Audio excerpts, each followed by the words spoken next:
예수님께서 베드로에게 천국 문의 열쇠를 주셨어요. 주는 그리스도요, 살아계신 하나님의 아들입니다. 그렇게 고백할 때에 하나님께서 베드로에게 천국 문의 열쇠를 부여하십니다.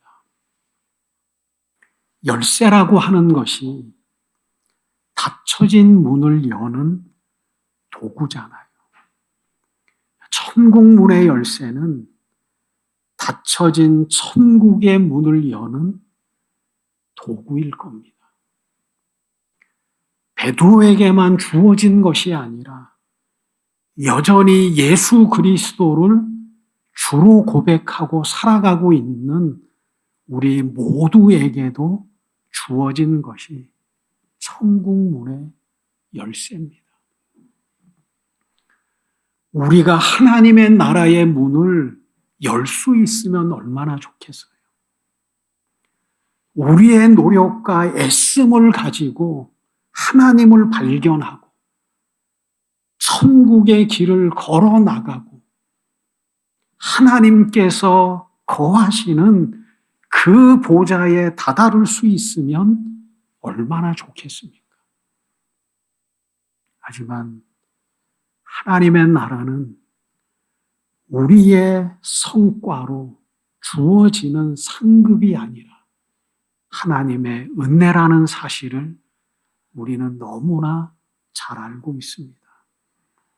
오늘 예수님께서 우리가 잘 알고 있는 포도원 품꾼의 비유를 말씀하십니다. 예수님께서 하신 말씀의 늘 핵심은 땅에 있지 않고 하나님 나라에 있었고 천국에 있었습니다. 그래서 오늘도 포도원 품꾼의 비유를 말씀하고 계십니다. 포도원의 주인은 하나님이시겠죠. 오늘 본문에 기록되어진 일꾼들은 다 하나님 안에 부르심을 입은 우리를 가리킬 겁니다. 우리가 잘 알고 있는 것처럼 부르심 속에는 사명이 있어요. 하나님께서 이 땅에서 우리를 부르셔서 하나님의 나라를 확장해 나가고 주의 나라를 완성해 나가시는 귀한 하늘의 역사에 동역자로 우리를 부르셨어요. 전능하신 분이지만 온 세상을 창조하신 능력이 그분 안에 있지만 하나님께서는 인간을 부르셔서 당신의 동역자 삼으셔요. 같이 일하자. 내가 해야 될 일이 있고 나의 그 위대한 구원의 역사를 완성하기 위해서 땅에 세워진 교회를 통해서 우리가 해야 될 일이 있음을 하나님께서는 말씀하시고 우리를 하나님의 동역자로 부르셨어요. 포도원의 주인이 포도원에서 일할 일꾼을 부르잖아요. 이른 아침에 나가서 일꾼을 부릅니다. 우리도 보면은 새벽에 가면은 일하기 위해서 서 있는 사람들이 있어요. 그러면 와서 사람들이 데려가서 일을 시키고 품삯을 주고. 유대 지방에도 인력 시장이 있었다고 합니다. 일찍이라고 하는 시간은 오전 6시. 그리고 그 사람을 불러서 내가 한 데나리온을 줄 테니 우리 포도원에 가서 일을 하자. 그래서 아침 6시에 우리나라 시간으로 일꾼을 포도원으로 부릅니다. 일을 하다 보니까 일꾼이 더 필요했어요. 그래서 다시금 주인이 가서 우리나라 시간으로 9시에 또 일꾼을 부르고 12시에 나가서 일꾼을 부르고 3시에 나가서 일꾼을 부르고 5시에 나가서 일꾼을 불러서 일을 시켰습니다. 오후 6시가 되어서 포도원 일이 다 마쳤습니다. 품삯을 계산해야 되잖아요. 한 달에 월급을 받는 사람은 정해진 시간에 월급을 줘야 되잖아요. 포도원 주인이 나중 온 사람서부터 품삯을 줍니다. 어떤 사람은 1시간 일한 사람이 있고요. 3시간 일한 사람이 있고요. 6시간 일한 사람이 있고요. 9시간 일한 사람들이 있고요. 이른 아침서부터 뜨거운 태양을 빛을 맞으면서 12시간 일한 사람이 다 모였겠죠. 가장 늦게 온 사람부터 품삯을 주는데요. 주인이 한 데나리온을 주었어요. 뒤에 있는 사람들이 얼마나 기대감을 갖고 기다렸겠어요. 1시간 일한 사람이 한 데나리온을 받는데 9시간 일한 나는 주인이 얼마를 줄까?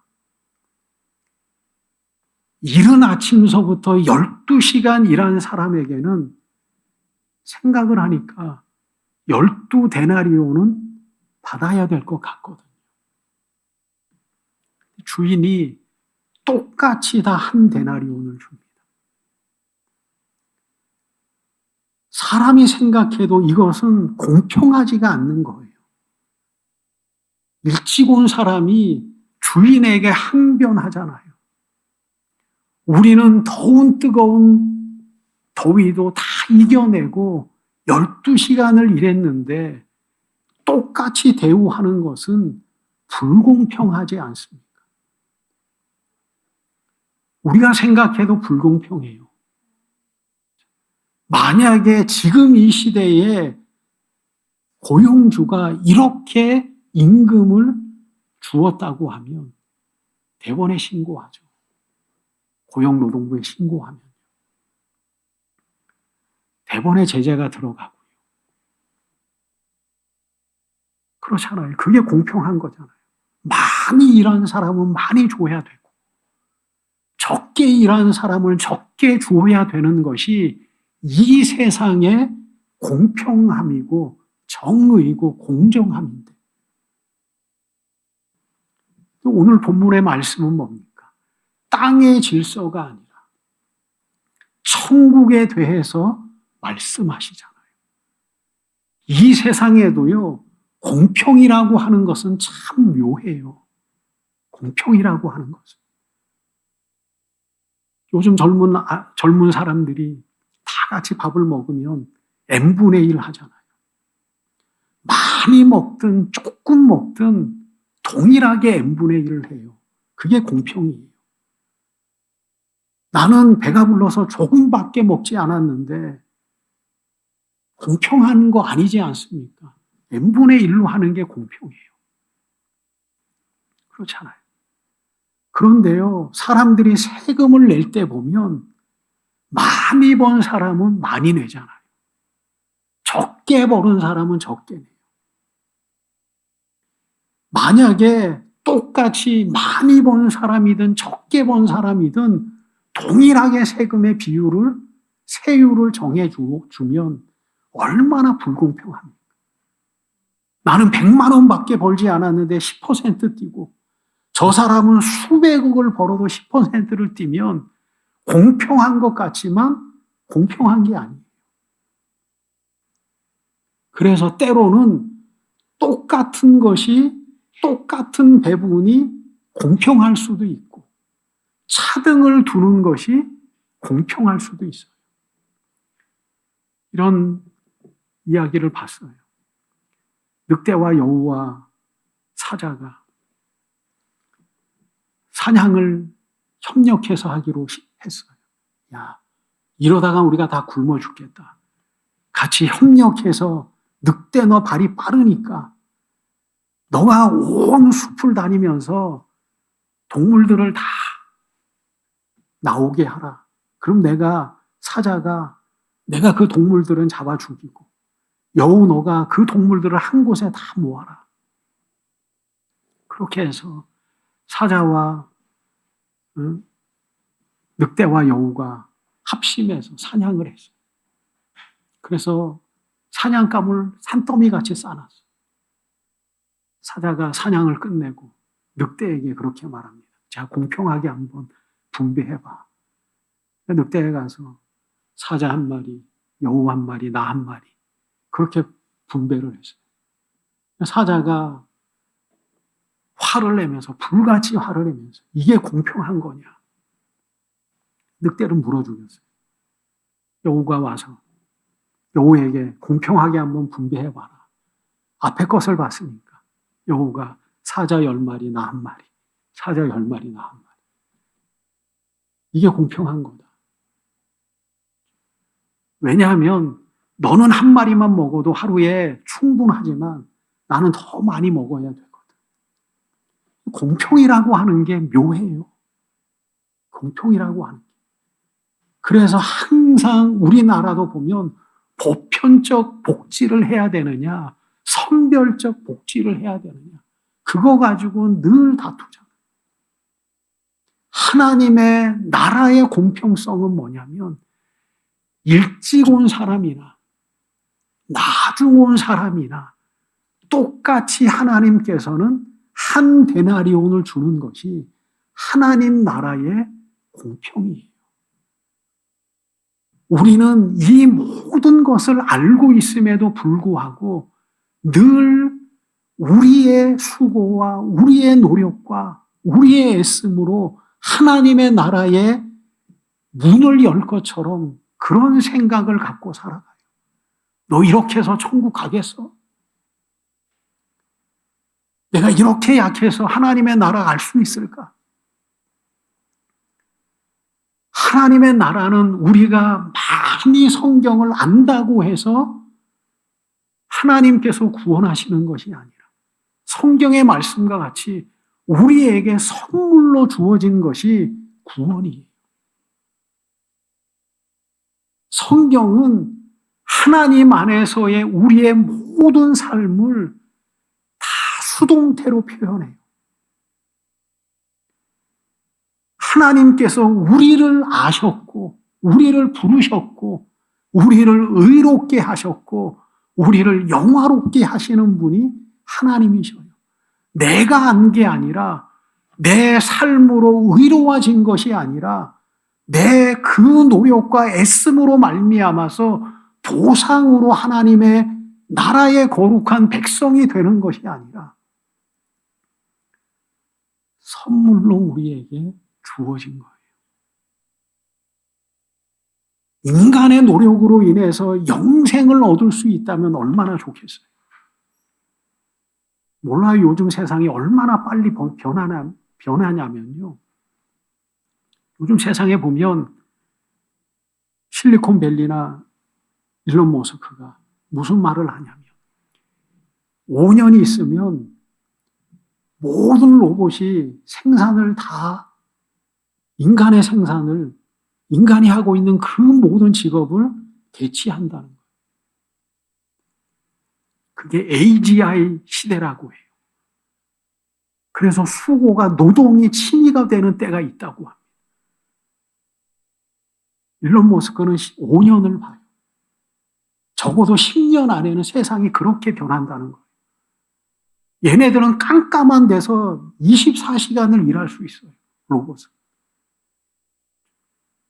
인간은 워라벨이라고 해서 일하면서도 쉬어야 되고 주 5일 근무가 되고 이제는 4.5일 근무를 인간의 쉼에 무게를 두어서 노동을 점점 감축하려고 하잖아요. 로봇은 그러지 않아요. 16시간을 일해도 불평하지 않아요. 노조도 안 만들어요.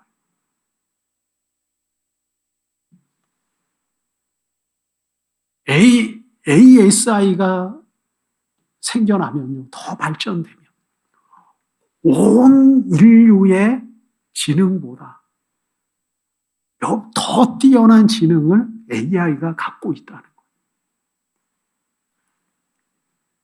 상상이지만 그때가 되면 인간이 영생할 수도 있지 않을까, 그렇게 상상하기도 해요. 모든 지식을 ASI가 다 갖고 있어요. 이 세상 인간이라고 하는 게 한계가 있잖아요. 이 사람은 뭐에 뛰어난 지식이 있고, 이 사람은 과학, 이 사람은 뭐 물리학, 이 사람은 의학. 근데 AI가요, ASI가 되면 온 세상의 모든 논문들, 사람들이 갖고 있는 모든 지식을 이 AI가 다 갖고 있어요. 얼마만큼의 전능함을 소유할지는 모르지만 그러한 시대가 과연 이 인류 앞에 도달해서 그것이 인류를 어떻게 변화시킬지는 모르지만 하나님 앞에는 그것이 또 다른 바벨탑이 되어서 하나님을 향한 도전의 현상으로 나타날지 모르지만 이 세상의 문화는 항상 하나님을 향해서 도전하잖아요. 하나님 없이도 살 수 있을 것처럼 이 세상은 그렇게 변하잖아요. 앞으로도 그렇게 변할 거예요.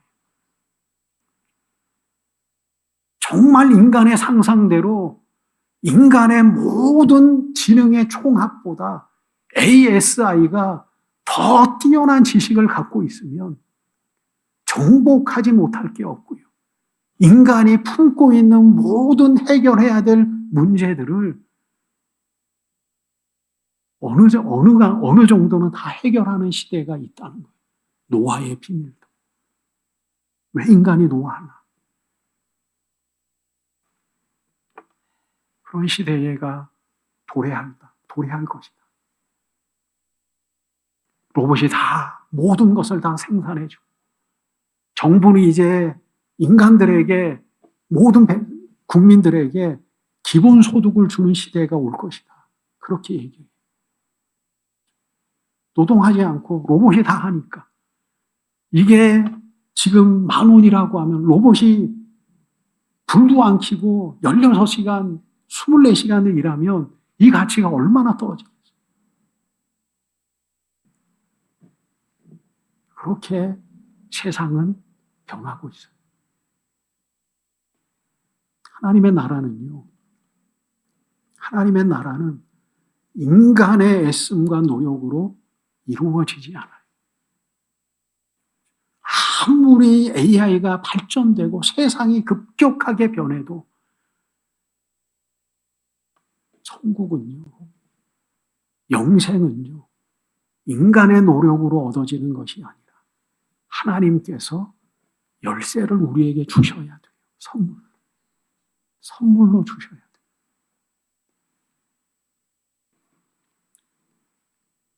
(10시간을) 일한 사람이나 9시간을 일한 사람이나 하나님께서 미리 우리를 부르셔서 하나님 앞에 살아나가게 한 사람이나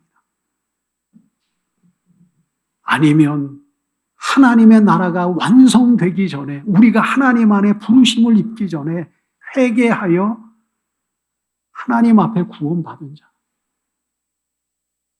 모두에게 주어지는 동일한 은혜가 구원이고 그리스도의 생명이라는 거예요. 우리가 살아가다 보면 그렇잖아요. 어느 순간에 보면 여기에도 신앙이 5, 60년 되신 분도 있고 갓 오신 분도 아직 뭐 몇 년 되지 않는 분도 있지만 성경을 보다 보면 신앙의 삶을 하다 보면 우편에 있는 강도가 부럽기도 해요. 그냥 자기 마음대로 살다가 마지막에 예수님을 딱 만났어요. 당신이 하나님의 아들이면 날 기억해 주세요. 예수님께서 말할 수 없는 은혜를 베푸시잖아요. 너와 오늘 내가 낙원에 이르리라. 우리가 소망하며 살아가는 게 낙원인데, 하나님과 더불어 살아가는 건데, 그래서 우리가 교회 나오고 예배 드리고 믿음의 삶을 살아가는데, 마지막 그 숨을 내쉬면서 그 죽음의 직면에서 주님을 만나서 당신이 하나님의 아들이면 날 좀 기억해 주세요. 그렇게 구원받는 것도 얼마나 큰 복이겠어요. 1시간 일했는데 똑같이 한 데나리온을 줘요. 이 사람은 너무 감사한 거예요. 그 사람 입장에 봐서. 야, 오늘도 집에 가서 집에 먹을 것이 없고 처자식을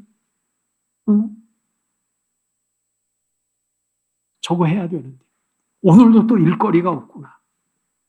길거리에서 그냥 한숨 푹 쉬고 있는데 이 포도원 주인이 와서 1시간 일하고 한 데나리온을 준 거예요. 이 사람은 너무 기쁜 거예요. 너무 기쁜 거예요. 천국은요, 올해 12시간을 일한 사람은 어떤 기쁨을 가져야 되느냐. 어떤 기쁨을 가져야 되느냐. 탕자의 비유가 그렇잖아요. 탕자의 비유. 탕자가 아버지의 돈을 가져가서 다 탕진해버려요. 그래도 하나님이 아버지가 생각나서, 아버지가 생각나야 돼요, 우리는 항상.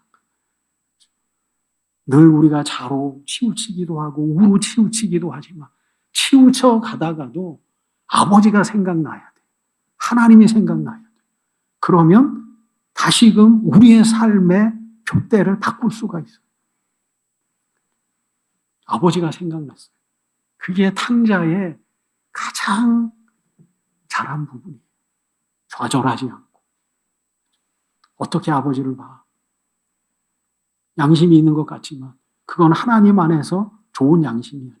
아버지가 생각났어요. 내 아버지 집에 가서 종이라도 돼야 되겠다.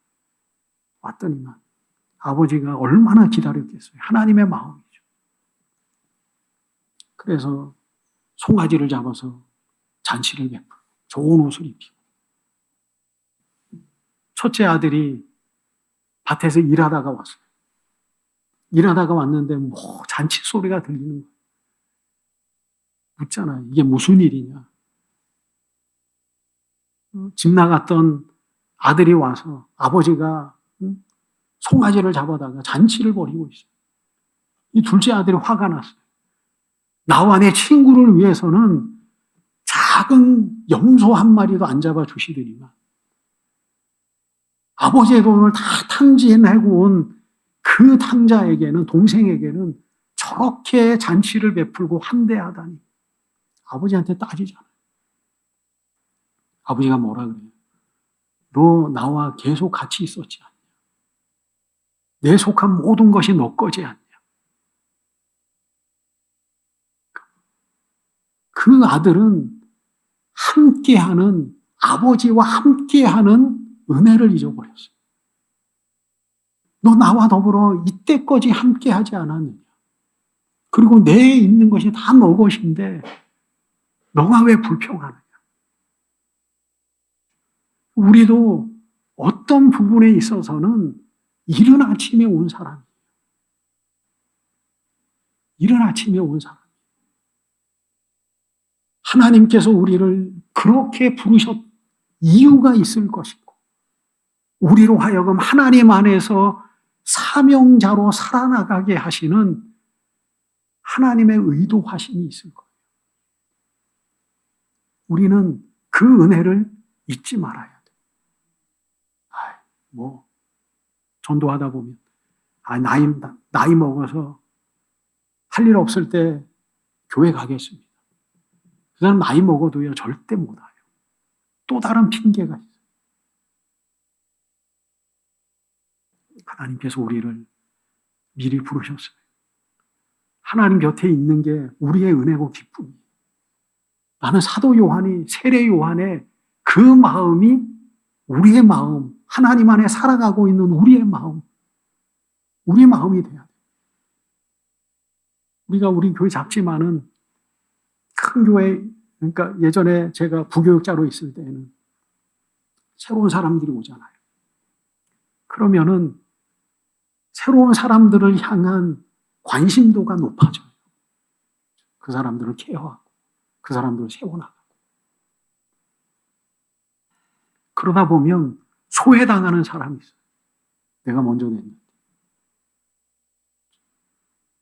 우리는 항상 하나님과 함께 있음의 그 의미를, 그 기쁨과 그 은혜를 잊어버리면 우리는 또 이와 같이 탕자의 부유에서 형과 같은 일찍 부름받은 그러한 투덜거림의 삶을 살아갈 수밖에 없다는 거죠.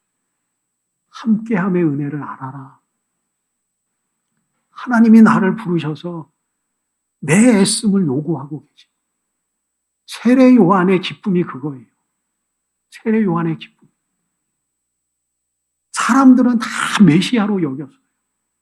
우리는 상상할 수 없지만 인지도로 따르면 예수님과 세례 요한 하면 그 시대의 세례 요한이 더 위대한 사람이었어요. 백성들 앞에.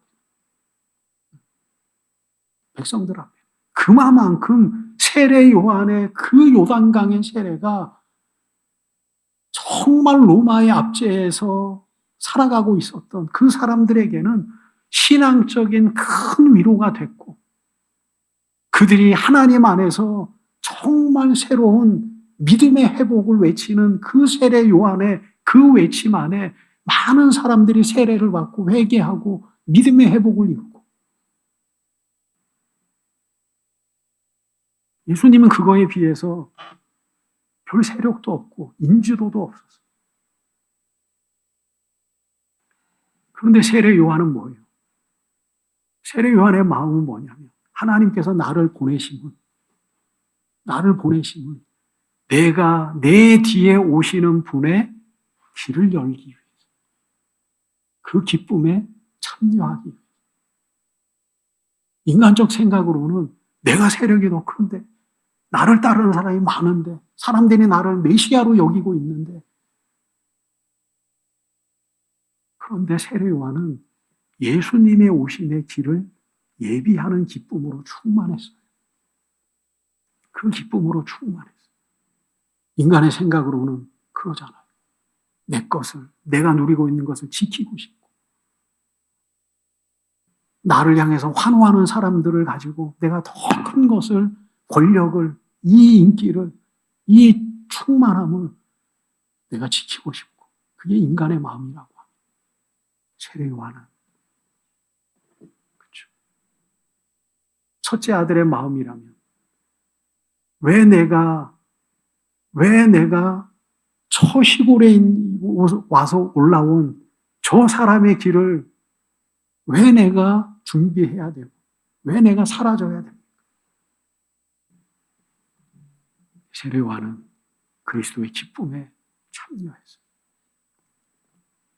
우리도 마찬가지예요. 구원은 하나님의 은혜예요.